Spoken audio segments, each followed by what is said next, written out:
Well, welcome to the podcast, Stefan. Yeah, thank you for having me. You bet. Stefan has 443 days sober today. So we can start out with how you got there, how it feels to be there, and we'll go wherever this takes us. So Okay. Do you want like a broad overview of how I ended up in AA or? however you like to tell it, buddy. Yeah, I was kind of contemplating what I should say in regards to like my history of alcoholism, and I think it started when I was at a fairly young age. There was always, looking back on it, and I'm trying to speculate, but it seems like there was always this feeling that there was something off with me.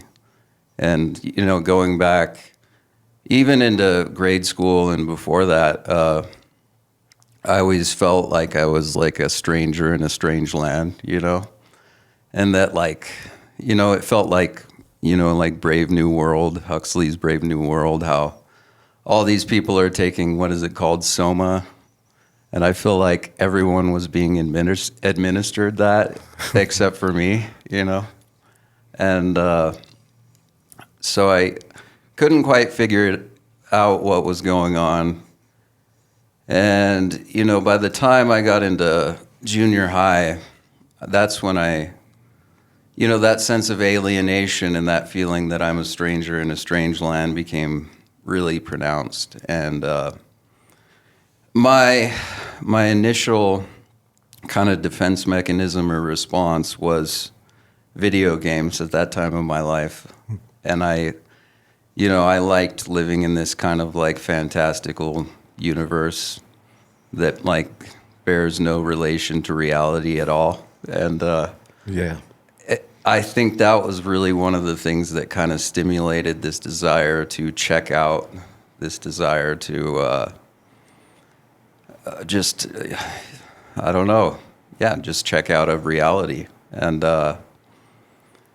and in junior high, that's when I had all kinds of mental health issues that were sort of, I knew that they were there, and I knew that it was an issue, and that was when I think I was only like roughly 13 years old when I was first taking Prozac and, all the other, I'm not sure of all the names of them, but it was, and that's when I started to realize that, there's something up with me, and I can't quite figure it out, but I was becoming self-conscious of it in a way, to the extent that you can become self-conscious of anything when you're young, because you don't really know what's happening to you. You don't have any conception of like what a normal, like socially adjusted psychological sanity is.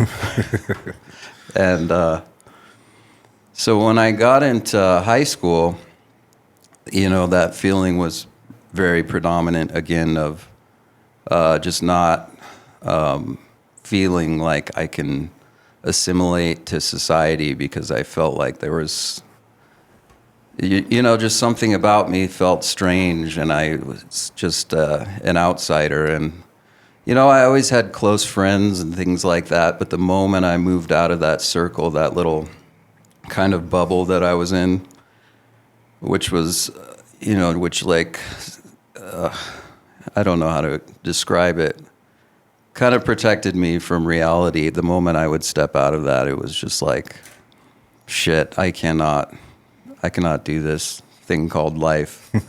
And so, like, I think it was around 14, I would say 14, somewhere around there, that I first drank alcohol. And I think I had tasted it before. Like, my dad would give me a little beer when I was younger. Mm-hmm. But, I think it was at an old friend of mine, his house, and we were like camped outside of in the backyard, and we had some god-awful, god-forsaken, what is it, Smirnoff Ice or whatever. And I remember drinking that and it, probably like a minuscule amount, you know, like, I don't know, approximately like 2 of them. And something clicked, you know, and that's you know, that's reminiscent of the line in the Big Book where they talk about us having, you know, this allergy, the manifestation of an allergy, which differentiates us from other people. And because I noticed that my other friends, while they seem to enjoy, you know, that euphoria that alcohol gives us, they didn't develop an obsession, as far as I know. I mean, most of them, I'm still friends with all of them, and none of them, as far as I know, are alcoholics unless they're exceptionally good at hiding it. But and that was the first trigger that stimulated this process. And I noticed as I started to drink, let's say when I guess I would be roughly 15 or so, that not only was it enjoyable to have that euphoric experience, and which mirrored the experience that I got from video games, which is, it would take me out of myself. Yeah, the moment I would do that, I noticed that social anxiety, that kind of underlying malaise that affected me throughout my youth and adolescence went away. And Nice. it was around that time that, you know, people seemed to like me. Like, I was able to be more humorous. I wasn't as reserved and withdrawn. And there was, you know, and that was like the first time that in more public settings, let's say parties, when you start to go to those when you're somewhat young, that, you know, like, I could somehow assimilate and feel like I'm part of a crowd, and you know, play the fool, because I would always get so catastrophically hammered that I was the fool. And so, but, you know, like there is that honeymoon period where alcohol seems to be like what Dr. Bob calls, what does he say, the great panacea for all our ills, or something like that. But that honeymoon period gradually, or maybe not so gradually in my case, I feel like what would be accurately described as alcoholism accelerated pretty quickly for me. Because I noticed, you know, with some alcoholics, it's a very gradual process, you know. They realize that maybe a problem is there, but it doesn't accelerate in much the same way it does for some of us. Now, I don't know what your experience was like, but Acceleration. yeah, and I'm sure that's usually the case. But so, you know, when I was 17 or so, that was when that I felt like, you know, my junior year was like the apex of my social life, and it was because, you know, I was hanging out with all kinds of different groups of people, and I noticed that people enjoyed me and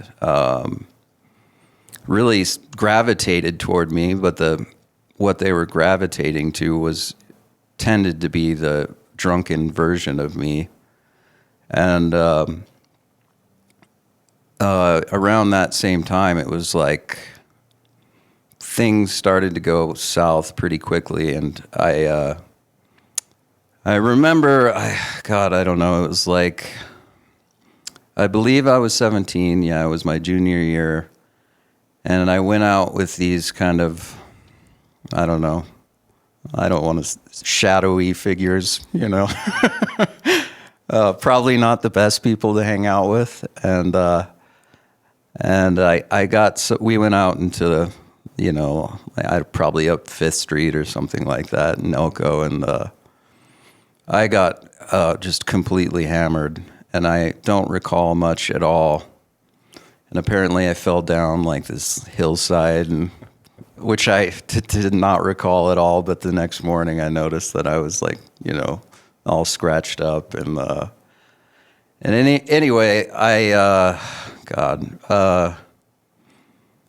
I almost died because my friends dropped me off at the house, and I guess I started puking up blood, and so they called my parents and said, like, Stefan can't even walk. He's just like, slithering around in the driveway and puking up blood, and it's kind of a nightmare. And so my parents had to take me to the hospital, the emergency room, and, I don't know if you went through a similar process ever, but Yeah, not exactly. okay. Well, not directly, Yeah. but Oh, yeah. And yeah, I mean, it's all this really vague kind of nebulous thing. I don't know. I don't remember it. But apparently I almost died. And the first thing that I can remember was that, I woke up and I had all these IVs in me, and, you hear the beeping of the machines in the hospital, and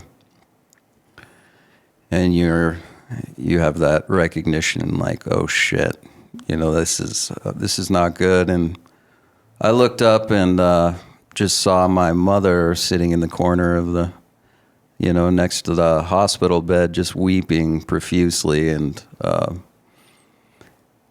that was really one of the, I don't want to say it was a wake-up call, because it wasn't, because I continued to behave in the exact same manner that I had always behaved not too long after that. But it was things like that that really kind of terrified my parents, to the point that by the time I was just before turning 18, they sent me to a rehab in Idaho.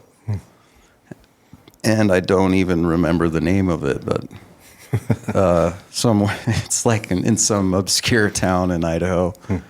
And is that the same one maybe that we hear the guys in the meeting talk about? I think so. Was it just a prominent one, or whatever you want to call it? Yeah, I think it might be. I'm not sure. It didn't seem prominent when I was there. So I went through that and did not want to be there. And I'd occasionally take a brief cursory glance at the big book, and I would always tell myself, and this is the aspect of denial that's so common among us, that I'm not one of these people. I drink too much, yes, but I'm not the guy that gets up in the morning and has to drink a fifth of vodka just to survive in this world. And so it wasn't very effective. And I stayed sober, for a few months after I got out, and then I was kind of back at it. And my senior year was just a total nightmare. Like people wanted nothing to do with me because they knew that I was like sort of tainted with the label of alcoholism, and they were, just didn't want to be around me. So like my senior year was probably one of the worst years of my life. And when I finished high school, I went to college. I went to college for a brief period, but I started drinking pretty heavily, and it was somewhat easier to do so because I had moved out for a period. And by the time I was 19, my parents offered to send me to this wilderness program called Open Sky. And I decided to do so. And I felt like it was a great experience, and I learned a lot.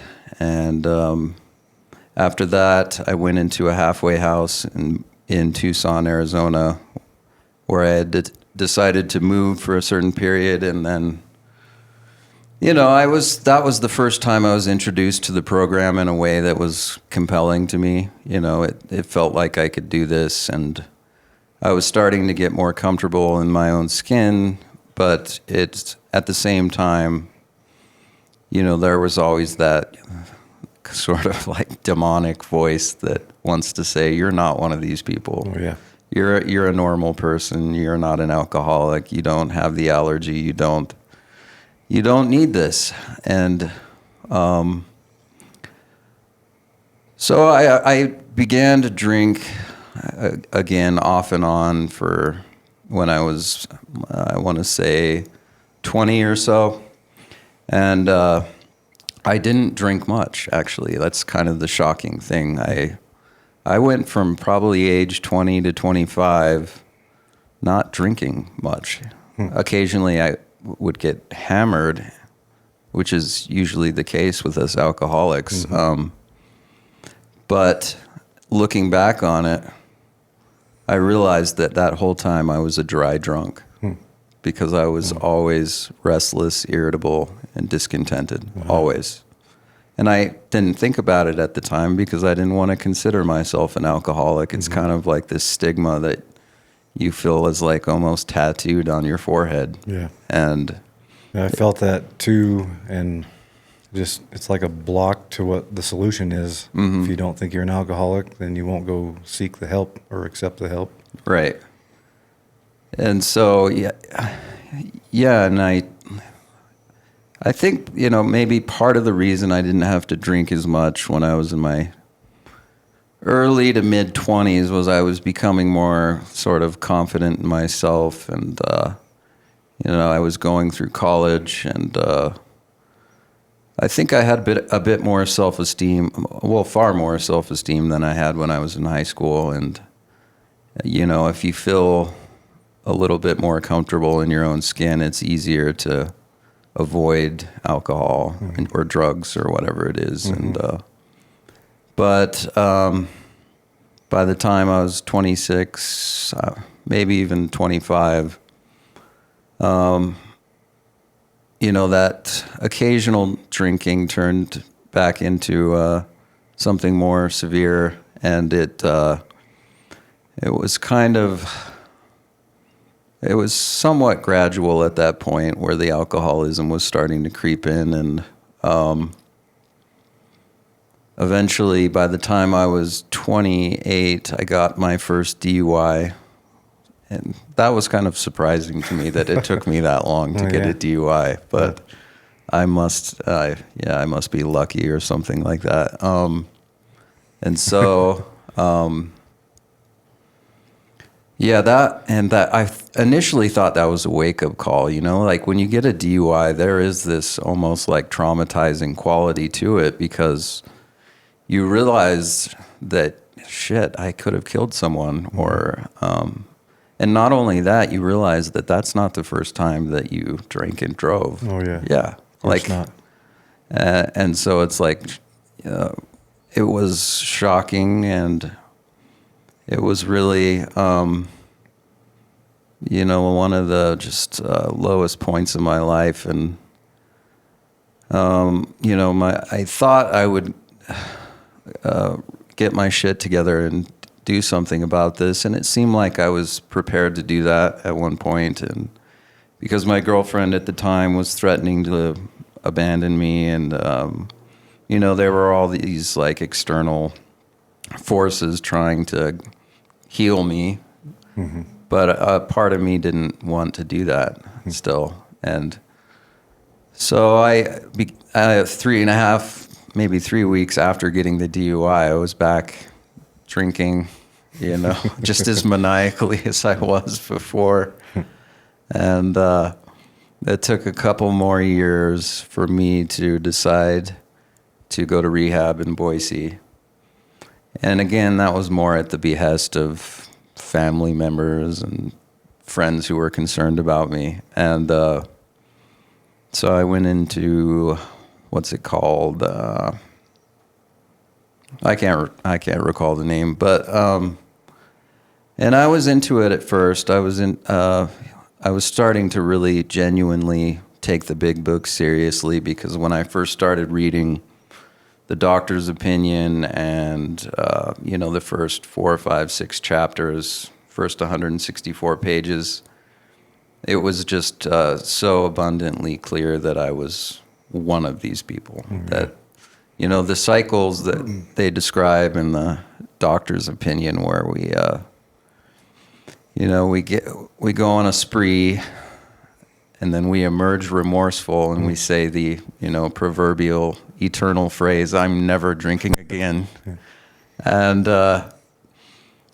And then, sometime after, we're drunk again, and that goes on and on and on and on and on. And then what's the rest of it? It says, unless this person can experience an entire psychic change, there is very little hope of his recovery. Yeah. And although Amen to that. Yeah. And although I was... I was really moved by reading that when I was in the rehab, and at the same time, I felt that old part of me felt like I was somewhat different than these other people in here, and that I can use my own philosophies and my own reason or whatever to slightly work the program, but mostly rely on self-will and self-knowledge. And I think I kept that with me, not so consciously at first, but as time progressed, and I went through the outpatient program, and I finished that. And once I was on my own, it didn't take long for me to sort of return, not to drinking or using or anything like that, but all those old ideas resurfaced. And for me, the red flag is isolation, which is different than solitude. Because, solitude is very healthy at times. And, but for me, I have this really strong inclination to sort of isolate. And when I do that, all those ideas which were killing me come back.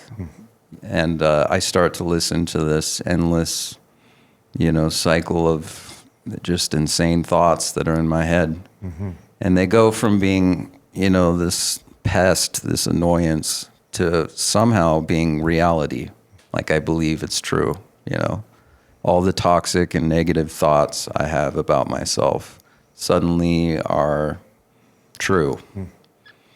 And what that does is it, completely deflates my self-esteem to the point where I feel like I have to go out and drink again, mm-hmm. or use or whatever.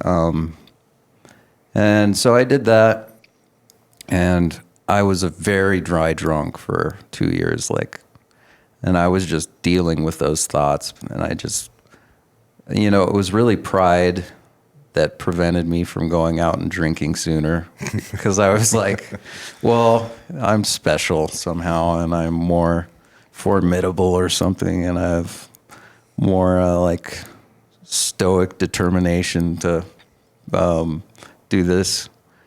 And I was just white knuckling it, and I was like the most miserable bastard you could possibly imagine. And that's when I became very, very reclusive and very solitary. And I moved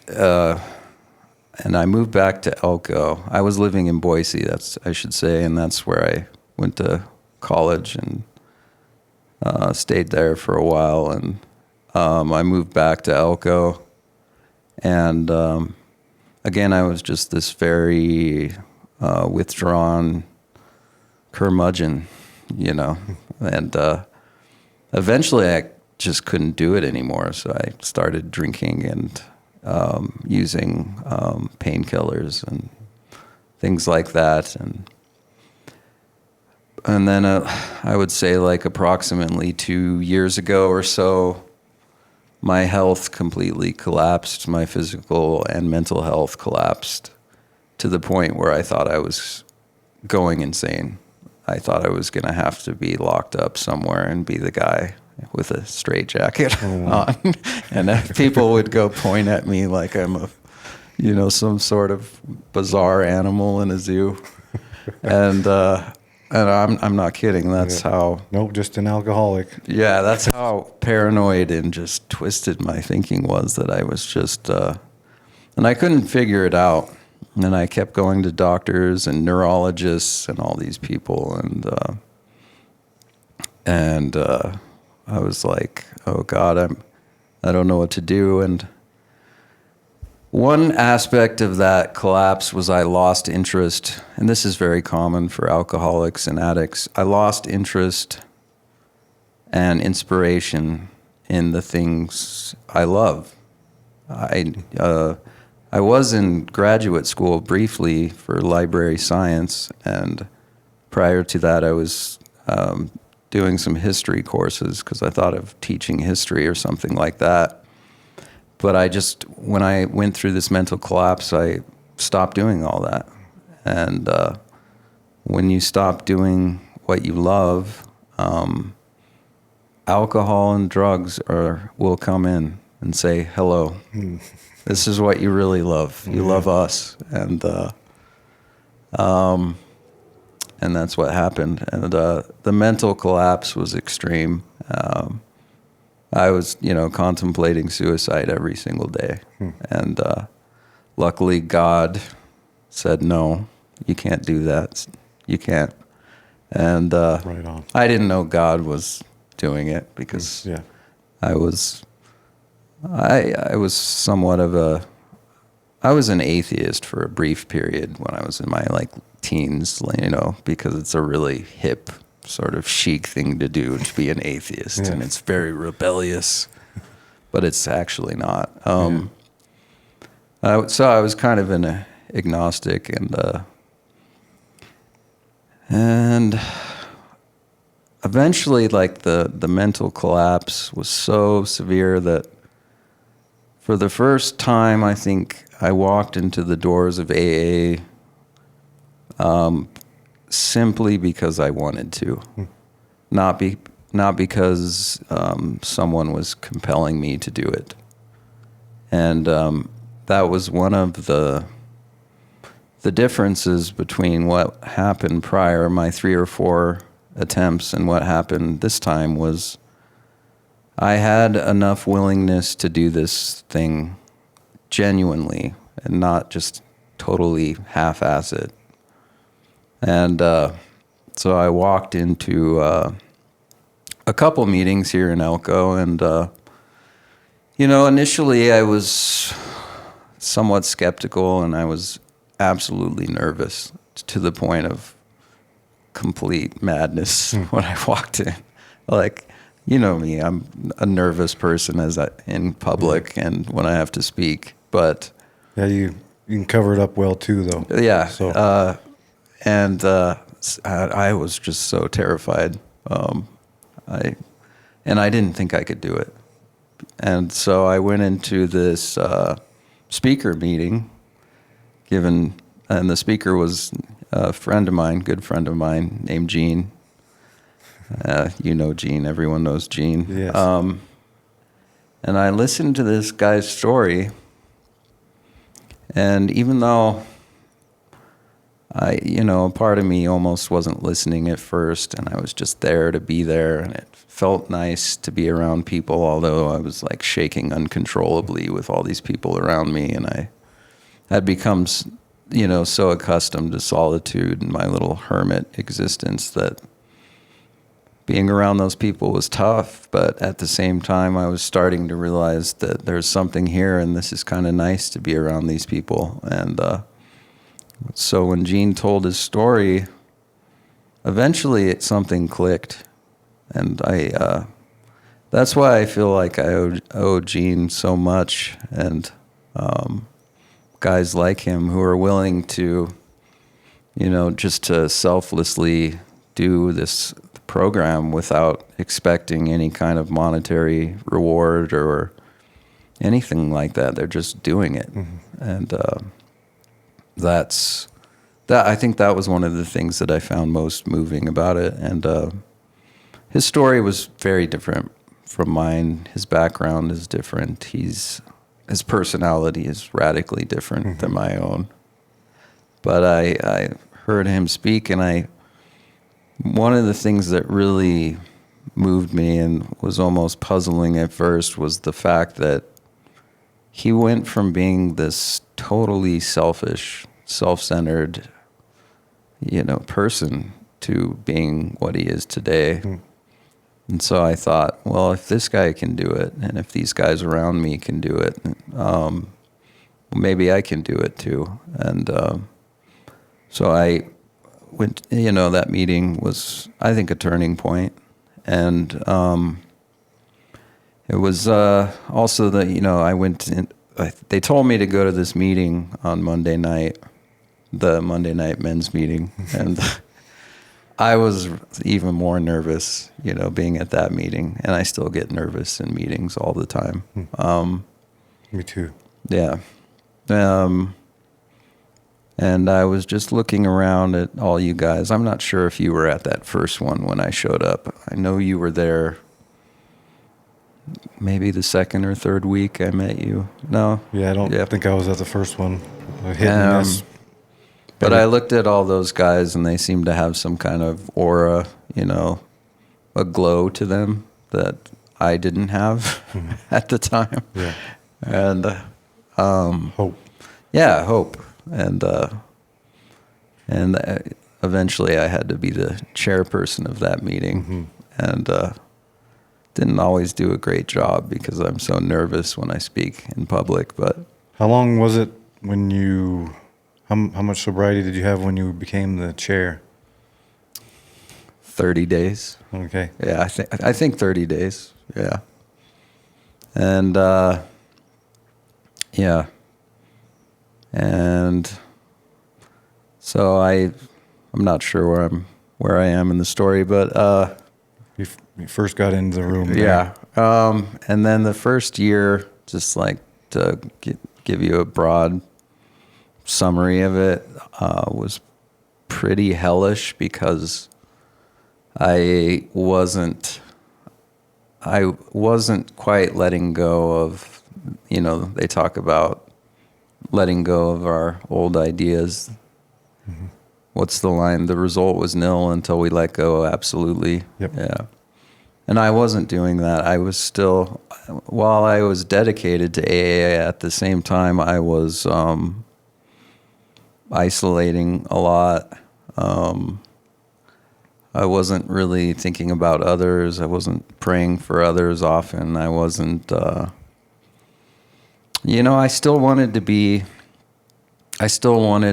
what I would later find out to be character defects. I wanted to keep those because I thought I didn't consider them defects when I came in. I considered them like,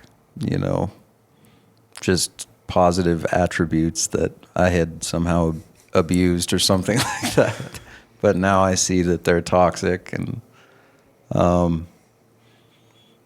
so yeah, I did that. I just didn't work a program that well, although I was doing the steps and things like that, and I was changing I think very gradually, but people said they noticed that something was changing. And what else? Yeah, and it really hasn't been until the last month or so where I've started to change more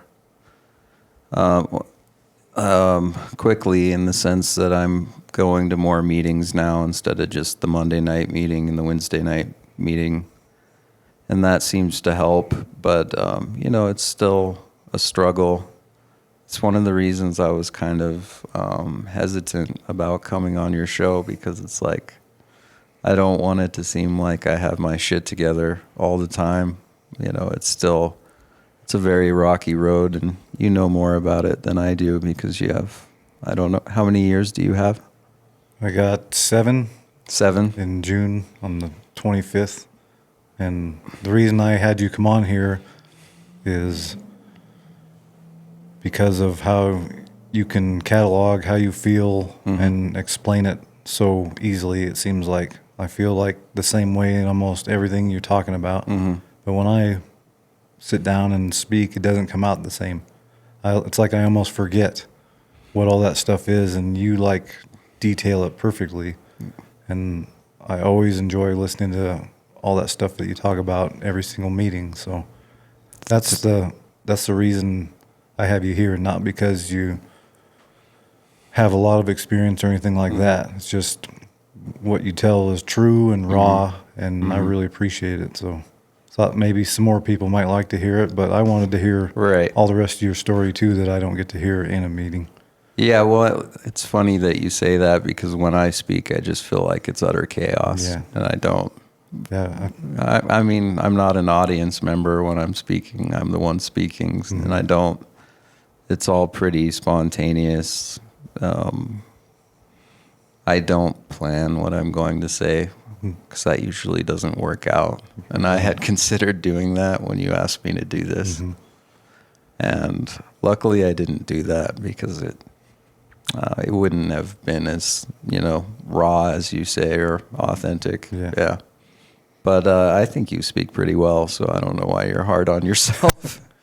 But yeah, it's just I like your style, and I have a different style, but that's what each of us have. I guess we can't all be the same. Yeah. Mine's more of like what's going on today, and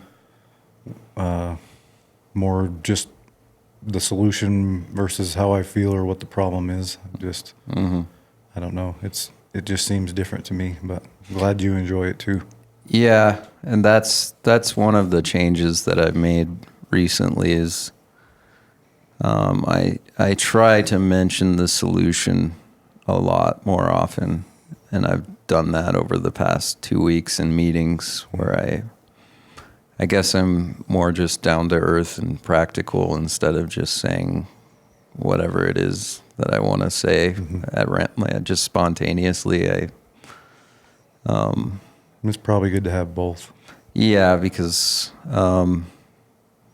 I like to hear the solution, so I figured I might as well be one of the people, who try to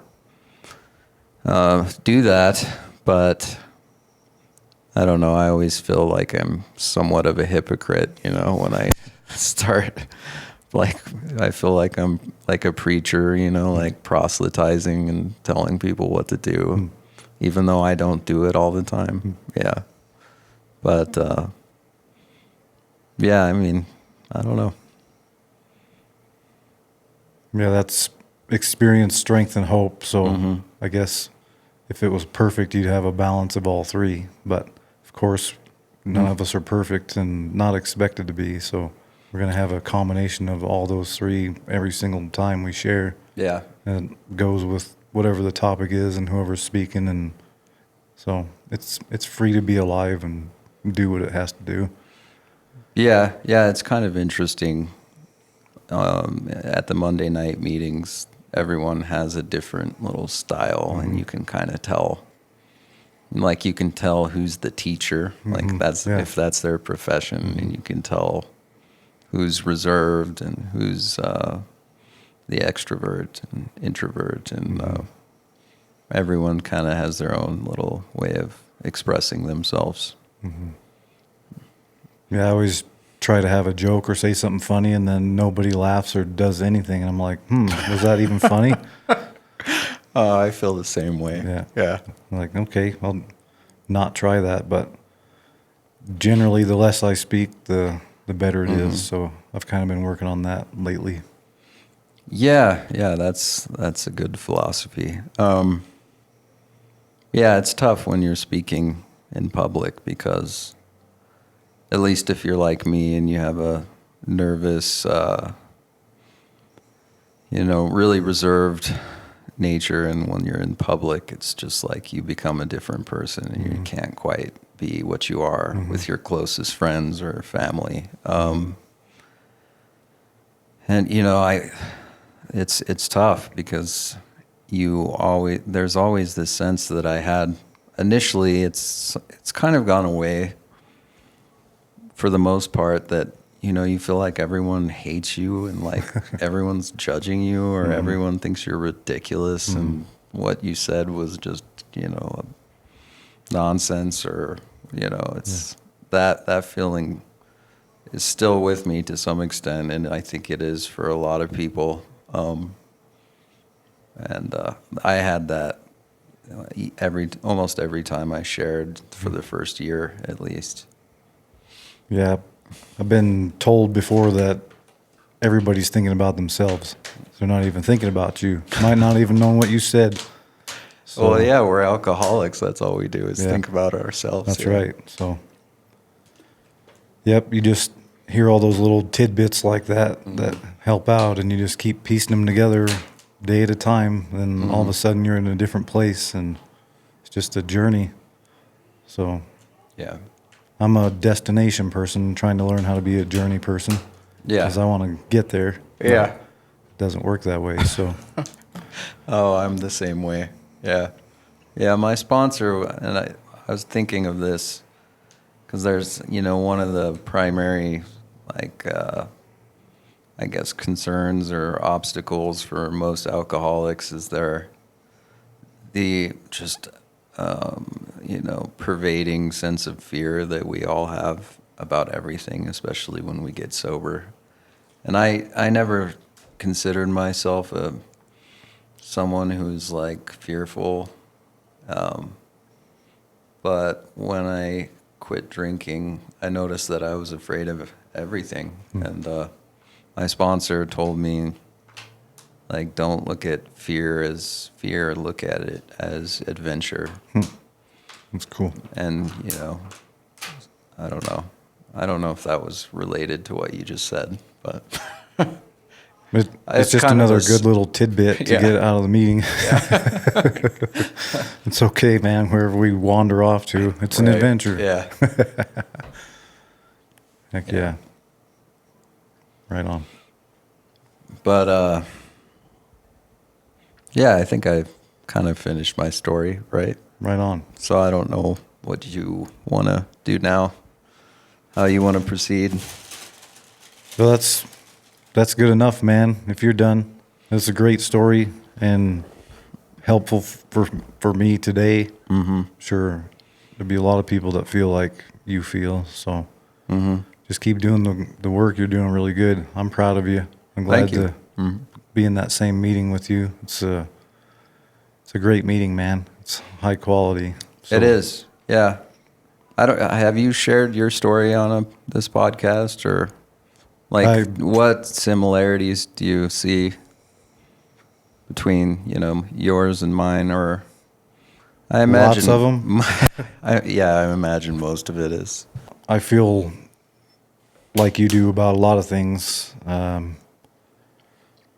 just didn't really want to interrupt you, but I could say amen and heck yeah, and yeah, like some differences, but way, way, way more similarities. So, and I hear that every time you share. That's great.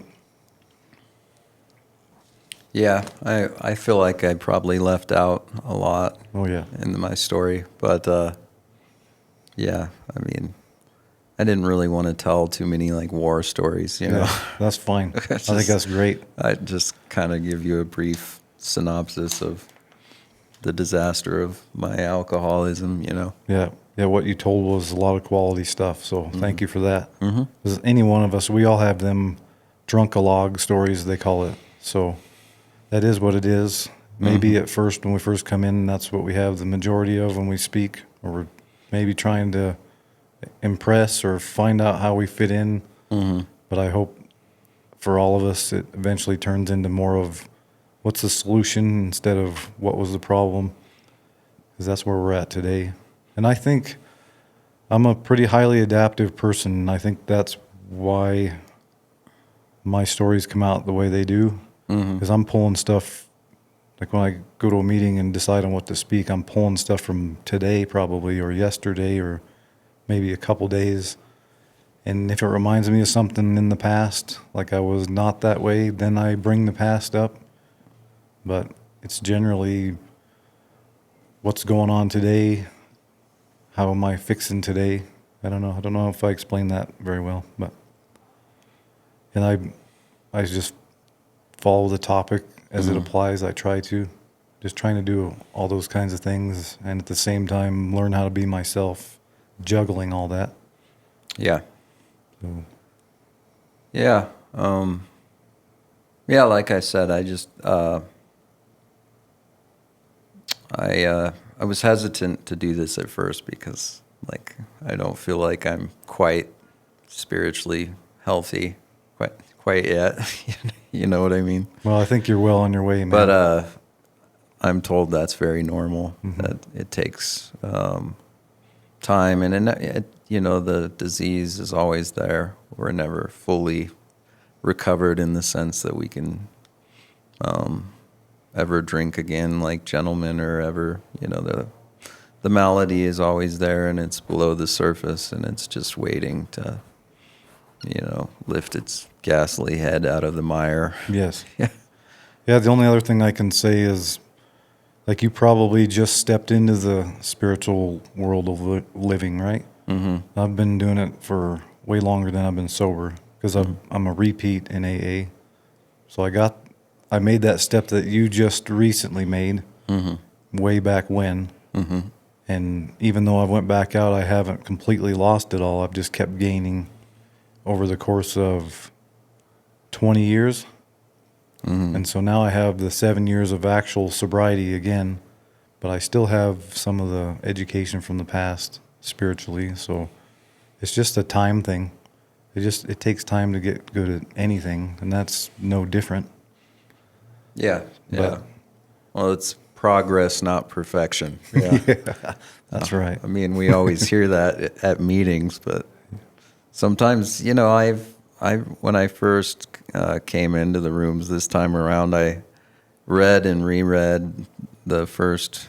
It's the first 164 pages, right? That Yes. that kind of summarize.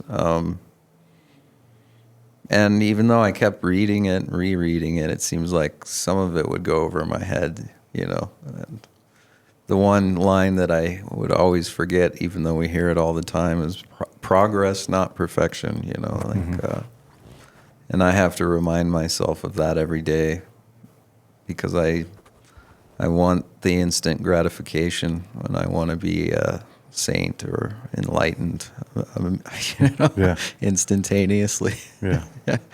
Well, it's okay to have those aspirations. Yeah. So that'll lead you to where you want to go. Right. Yeah. Yeah. Well, cool, man. Should that be it today? I can keep going, but you would have to choose something to talk about. All right. Well, it's more about you, and just whatever you say jogs things into my brain.